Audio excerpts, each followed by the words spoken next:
في هذا الجزء سوف نتعرف على كيفية إضافة التعليقات comments إلى المستند، ويفيد إضافة هذه التعليقات عند العمل في مستند يتم تعديله بواسطة أكثر من مستخدم، وذلك حتى يمكن تبادل وإرسال التعليقات والملاحظات الخاصة بالعمل إلى باقي أفراد فريق العمل.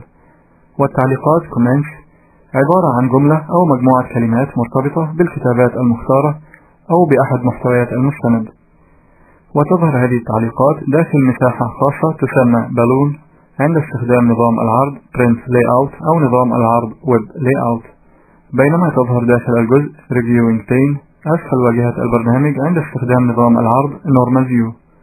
ونذكر هنا أن هذه التعليقات لا يتم طباعتها عند إجراء عملية الطباعة للمستند.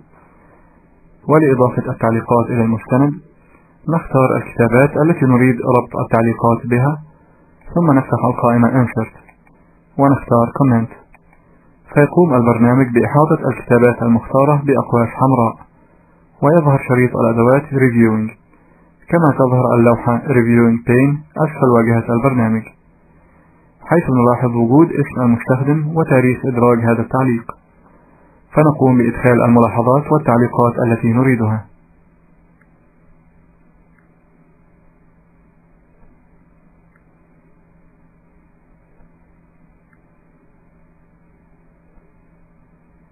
ثم نضغط على مفتاح reviewing pane من شريط الأدوات لإغلاق الجزء reviewing pane، وسوف يمكننا إظهار وإخفاء التعليقات بوضع المؤشر فوق الكتابات التي تظهر حولها الأقواس الحمراء.